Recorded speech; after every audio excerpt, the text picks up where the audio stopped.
Next topic is called as maxima and minima, or tinatawag siyang critical points. Okay? So, consider the graph of y is equivalent to f of x at the slope of maximum and minimum points. The slope is 0 of the tangent, or the tangent is horizontal. So, for example, class, para mas madaling salita, no? So, if we have a curve, makukuha mo yung maxima niya or maximum points, or for example, you have a curve, then maximum points or minimum point. This is our maximum point and minimum point. Same kanina, dapat yung ating slope daw is equivalent to 0. So, i-equate natin na equivalent to 0 para makuha natin yung maxima and minima, highest point and lowest point ng isang curve. Yan lang yung thought dyan, kumbaga. Okay? So, sabi dito, dy over dx, or the derivative or first derivative is equivalent to 0, dapat yan yung slope natin. Para makuha natin si maxima or minima. So, these are the highest and lowest points relative to adjacent points. So, for example, hahanapin natin yung ating rate of change of slope. Yung, for example, we have our slope, no? So, at this point, ito yung kanyang slope. At this point, ito yung slope niya. No? So, ano yung rate of change ng slope ng ating curve? Paano siya isolve? So, that is the second derivative is the rate of change of our slope. So, therefore, if you have an equation, i-derive mo siya twice. That is the equation of its rate of change. Okay? So, y double prime. Yan siya. That is the rate of change of the curve. So, paano natin malaman if that curve is minima or can yield our minimum or maximum point? So, ang gagawin po natin is ito. If y double prime, no, napag-derive nimo, pag makuha mo ang kanyang sagot, which is greater than 0, the curvature is concave upward. So, dapat natin i-test, kumbaga. So, pag solve nimo sa kanya, na mas malaki siya sa 0, therefore, yung ating figure is concave upward, minimum yung makukuha mo. Okay? So, mean. So, if pag-solve mo sa kanyang y double prime, which is lesser than 0, therefore negative, eto positive ang result. So, the curvature is concave downward, maximum yung makukuha mo. Okay? So, try natin yan. So, how about yung tinatawag nating point of inflection? If we have a curve, saan dyan yung location ng ating point of inflection? So, it is a point at which the curve changes its rotation from concave upward to concave downward or vice versa. So, paano natin kukunin yung ating point of inflection? Sa point of inflection class, yan yung y double prime is equivalent to 0. Okay? So, i-drawing natin lahat for conclusion. For example, I have an axis. Then, meron tayong graph, for example. Ganyan. So, ito yung ating maximum point. Ito yung ating minimum point. Kung saan nag-change yung ating orientation. So, dito, no, sa gitna, that is our point of inflection. Ayan. Then, sabi kanina, no, conclusion natin, if pagkuha mo sa y double prime mo, that is greater than 0, so, therefore, your curve is concave upward. Kung positive, ha, ang result, which is, ang makukuha natin si minimum. If pagkuha mo ng y double prime mo is less than 0, which is negative yung result, that is concave downward.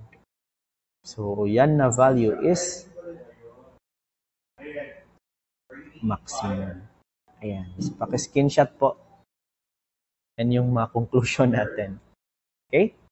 Identify the location of all local minima and maxima of the function f of x equals to 2x cubed over 3 plus x squared over 2 minus 3x plus 4. Okay, yes, thank you. Hahanapin po daw natin yung coordinates ng maximum point natin and yung minimum point natin sa graph na 2x cubed over 3. Yan, lahat. Okay? So, therefore, di ba, ang required natin is yung y prime tsaka yung y double prime. Then, i-test natin kung saan sa dalawa yung minima and maxima natin. Okay, so try natin. No? First one is we will derive this one para makuha natin yung roots natin. So, 2x cubed over 3. So, the formula for that one is the same. Ito pa din. Diba? Ayan. So, si CUN is equivalent to CNU raised to n minus 1 u prime. So, yung ating constant dito is si 2/3. I hope that you could still solve this one, ha? So, 3, yung ating n. U natin is x. N natin is 3 minus 1. Then, u prime is 1. Diba? Then, plus. Dito tayo focus. Constant natin is 1/2. So, x raised to 2 minus 1 multiplied by 1. Minus, eto, automatically 3. Okay, so simplify lang po natin. That is equivalent to 2/3. Then, hindi pala, sorry. Cancel out. So, magiging 2 na lang siya. 2x squared plus 1/2 x. Sorry. May mali tayo dito banda, no? So, erase ko lang, class. Kulang tayo ng n dito. 1/2. Then, ibaba mo yung n, which is 2. Ayan. Diba? Then, x, 2 minus 1 multiplied by 1 minus 3. So, therefore, cancel out. X na lang siya minus 3. So, that is our x prime over x. So, sabi kanina, no? That is our y prime. Or shall we say that is our slope? Okay, so may I ask, ano yung gagawin natin sa slope? Ano yung dapat na value ng ating slope na makuha natin si maximum and minimum points or maxima and minima? So, ang m natin is equivalent to 0 in order for us to get our maximum and minimum points. So, that's equivalent to this one. Okay? So, in algebra, marunong ba kayo kumuha ng roots, class? Marunong kayong kumuha? Hindi. Yung roots, di ba? Sa calculator. Sige. So, dito tayo. Nakalimutan ko. What is that one? Mode, then 5, then 3. Mode 5, 3. So, para quadratic.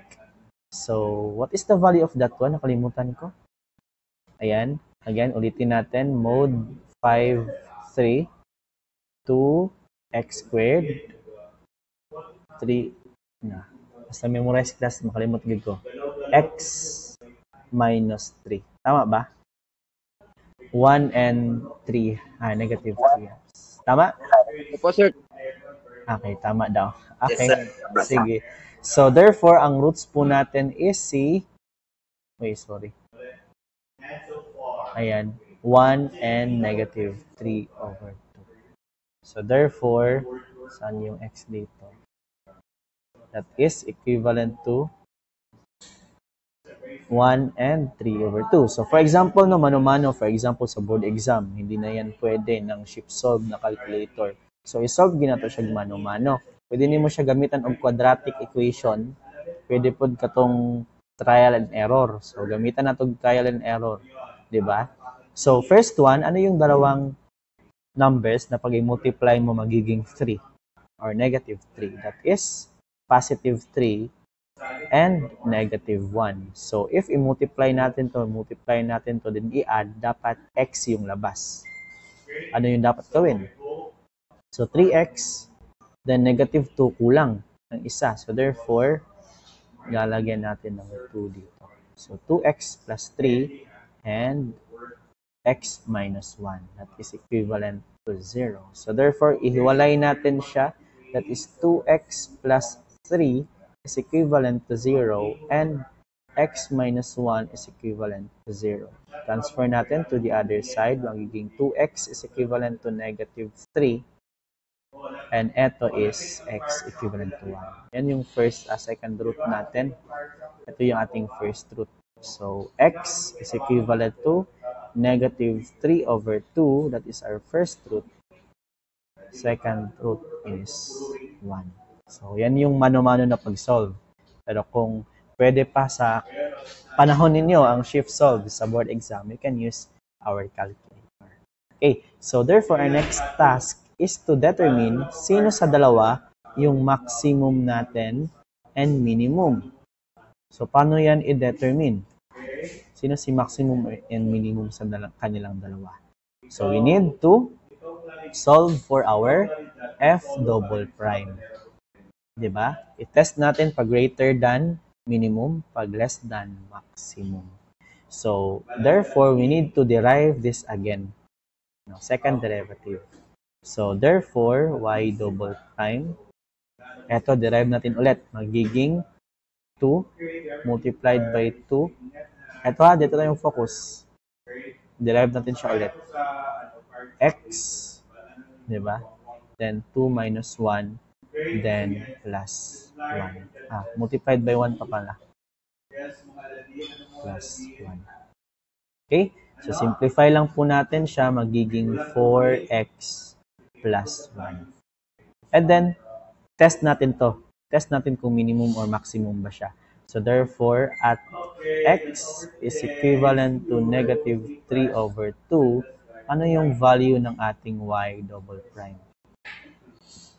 So, paki-calculator po, negative 3 over 2, what is our value?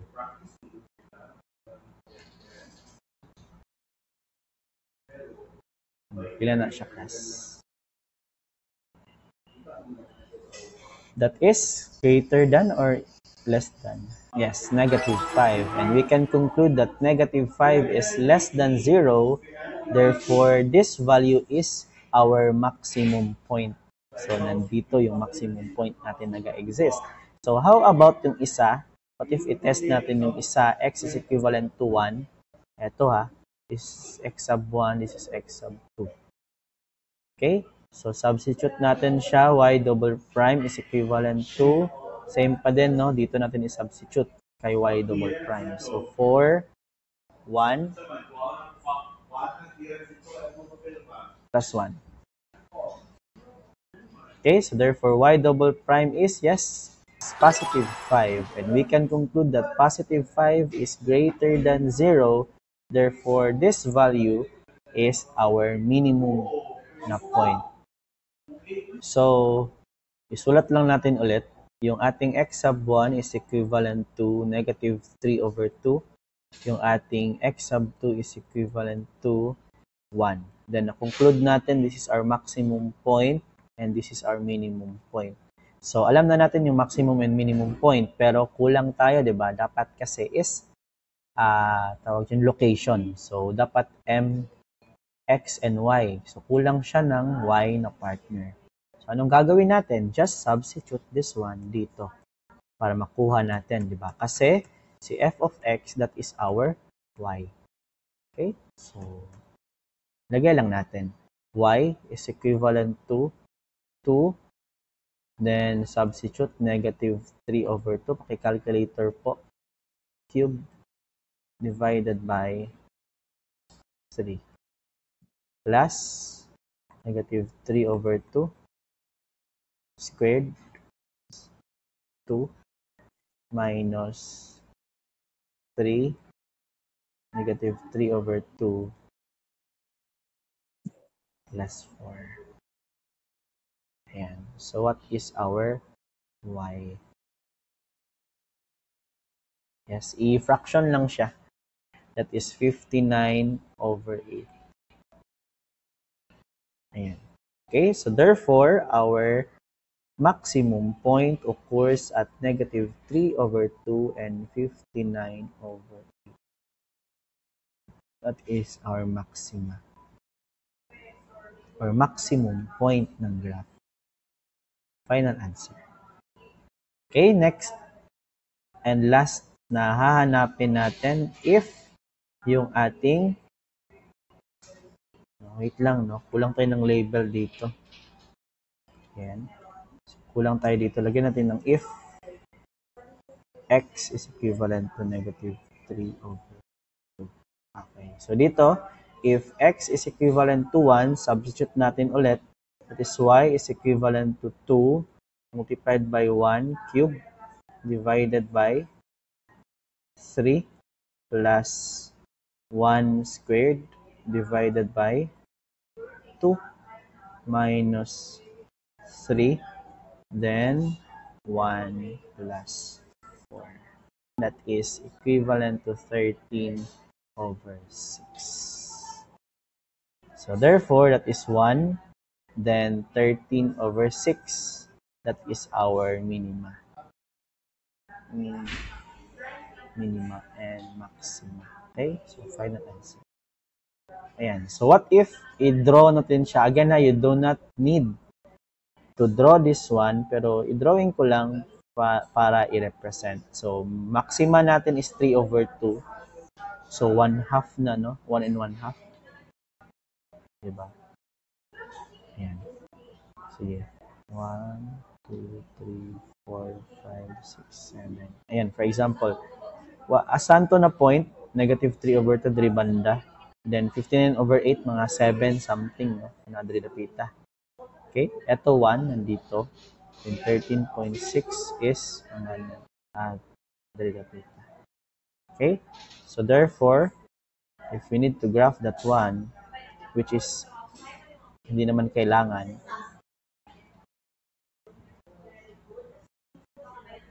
ayan siya. Okay? This is our maximum point and this is our minimum point. Okay? So I hope that you get that.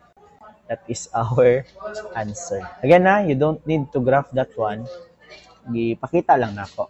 Okay? So, screenshot po so that we can proceed sa ating last example for this day. So, proceed tayo sa ating last example for this day. That is the application of our maxima and minima. Ayan. So, problem solving using maxima and minima. Suppose that X years after founding in 1975, a certain employee association had a membership of f of x is equal to 100. So I open those brackets to 2x cubed minus 4x squared plus 260.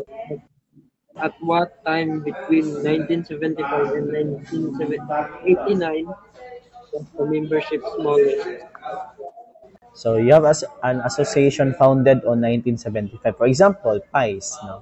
Philippine Institute of Civil Engineers. So, sa 1975, eto daw yung formula ng kanilang mga members, no? For example, no? For example lang, merong formula yung number of members ng PICE.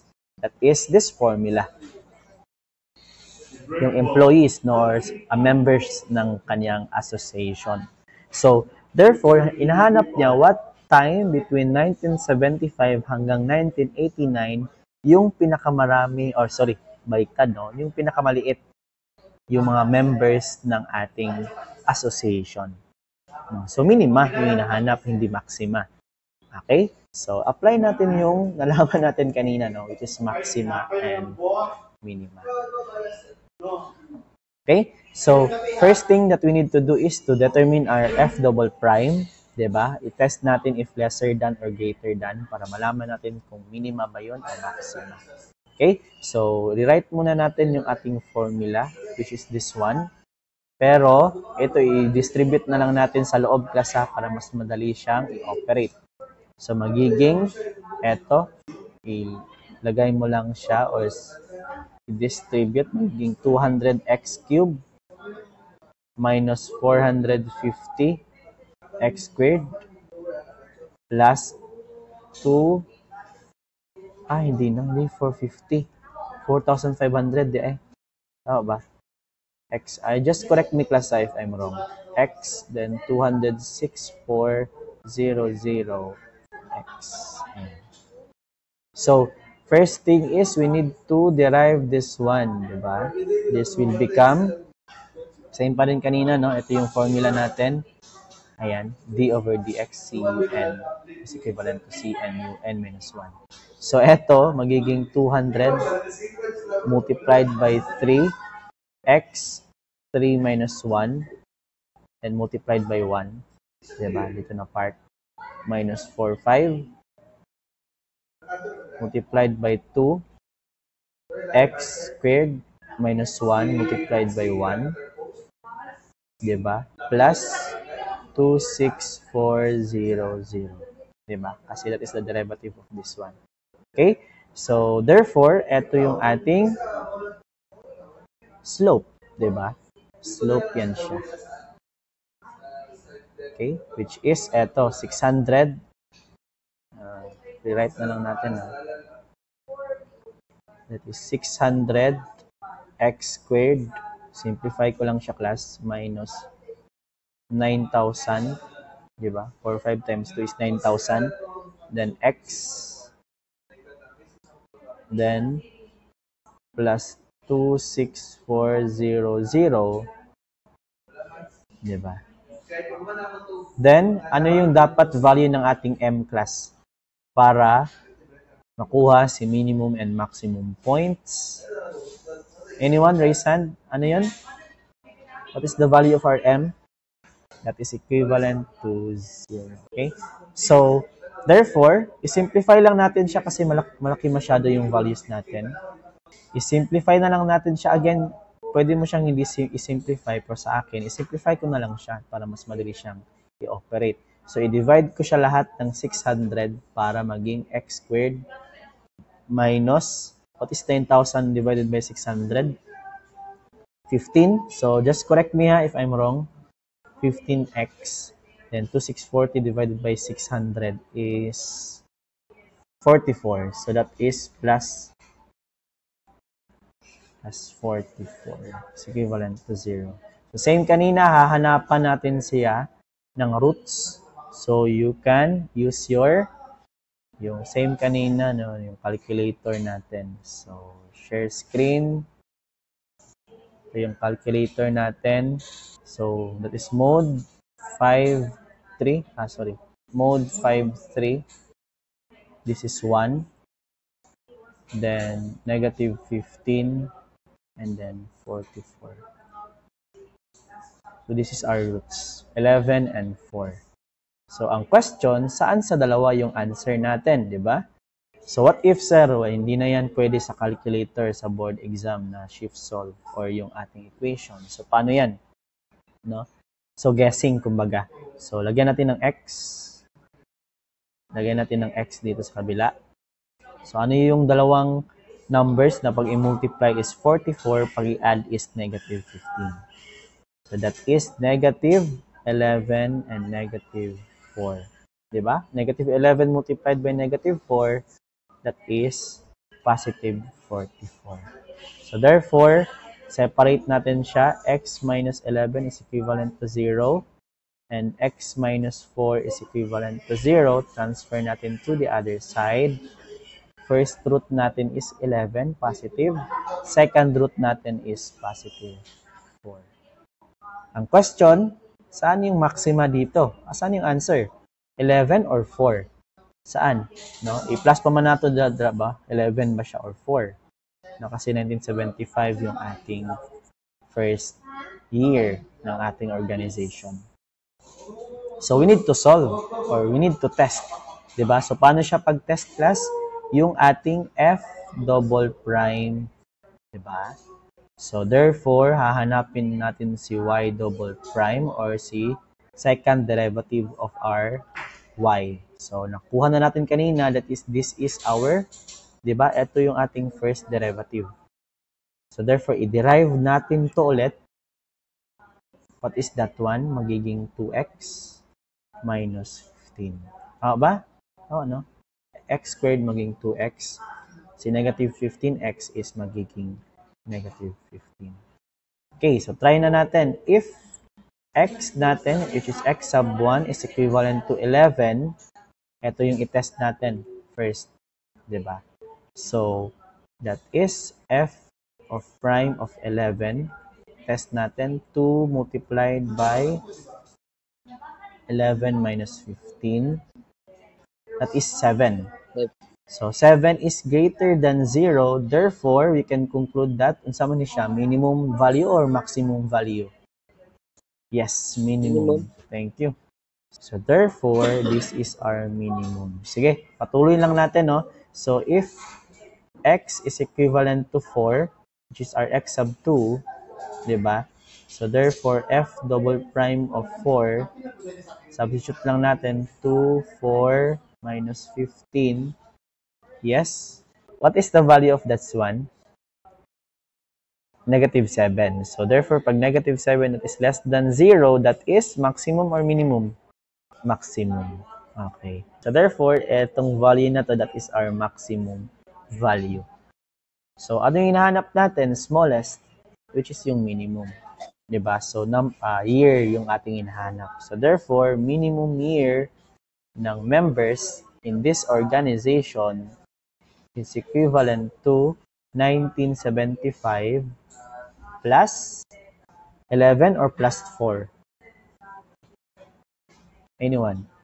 Yan, 11. So, plus 11 natin. Therefore, yung 1986, yan yung year na pinakamaliit yung members ng organization na to.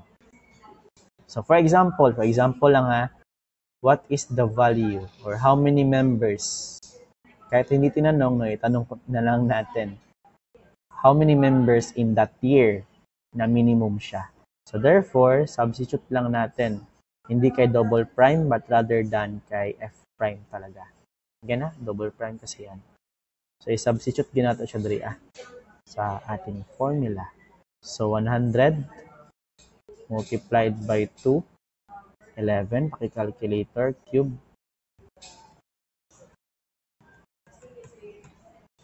Ayan, ibahin natin. 2, 11 cube minus 45, 11 squared plus 264, 11. Close and close. So, therefore, if tinanong ilang members at that year, pila siya class? So, that is 12,100 members.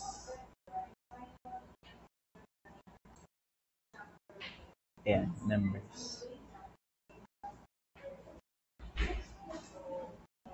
Again ha, hindi to hinahanap, pero what if, no? Dinugtungan ko lang what value of how many members at that year. So, therefore, that is 12,100 members. So, I think that's it, no? So, screenshot natin.